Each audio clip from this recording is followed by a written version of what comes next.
Kiwi jockey that we're getting to know, Logan Bates. Logan, just tell us about your background. How'd you get into riding?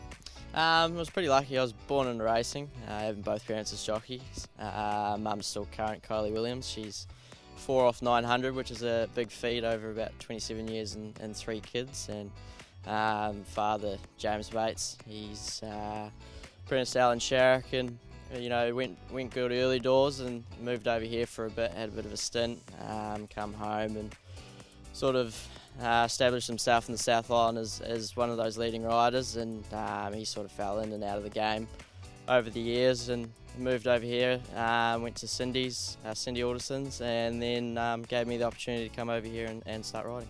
Had you always planned on being a jockey? Not really. It was always in the back of my mind as a kid, and I'd always say no, that I didn't want to do it, and ended up working with greyhounds for about 4 years, and it was a way of getting out of school. Trotters for a couple of years for Paul and Graham Court, and that was a bit of fun, but yeah, nothing really compared to the thrill of being on the back of them. What about that apprentice process? How did it all come about? I think it was just how big it is over here, and Melbourne being probably one of the hardest and also biggest racing jurisdictions in Australasia, if not some parts of the world. And so I thought I'd just give myself a bit of a test and end up matching up in those apprentice programs, and luckily enough to get in on my second year round, which I was pretty proud of myself. And to get to race day, probably 6 months of getting accepted was another proud moment of mine. So it was good, and it all happened pretty quickly. But yeah, it's like I said, I'm enjoying the ride. I guess the proudest moment must be getting that first win, though, hey? Yeah, it was very satisfying, especially to do it on my home deck for my boss. In one of those apprentice races, the Rising Stars, they're not easy races to win, and luckily enough there was a hot speed, and we sort of settled the rail, and the gap sort of opened, and kept her in a rhythm and come down the outside and didn't even have to pull the bat, and it was a pretty soft win in the end. Now 2 wins. How's the career progressing?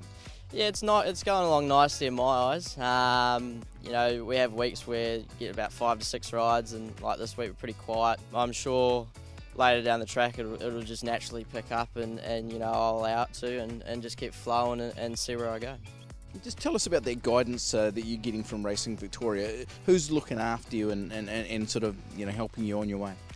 Both jockey coaches are great help. I've got good relationships with them, Darren Gouchy and Alf Matthews, and Gouch is my main mentor, and he's always available when I call him, and he gives me great insight when I need the help and things like that, and tells me what I'm doing wrong, but everyone at Racing Victoria that are a part of the Apprentice Academy and that are great help along the way, and luckily enough to have a couple, or an ex-jockey and a current jockey, to sort of pick me up as well, with the likes of Michael Walker as a colourful career as he had, and he was a great rider when he was doing it. Unfortunately had to stop due to injury, but he was just a freak in his day. And the likes of Daniel Moore too, he's got a great association with the stable, and partners the horse Jigsaw and now Stormbolt, so he gives me good guidance as well. With jockeys as parents, I guess there's a little bit of critiquing going on. How are mum and dad? Yeah, I've always got someone in my ear, especially when I'm coming home from the races, but it does make it a bit easier on those long travels when we're having a bit of a chin wag about what I've done wrong and things like that. But other than that, I wouldn't learn if it wasn't for them, so no, I'm pretty grateful.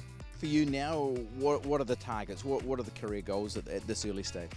Main goal would just be to tick off that 4 kilo claim, and then from there just keep chipping away and just building great relationships with people, and sort of just getting settled in, and everything's starting to feel a little bit more normal, especially race day. The nerves are starting to settle, so once I sort of get that 4 kilo claim out of the way, I'll probably come up with a few newer things and go from there. How ambitious a type are you?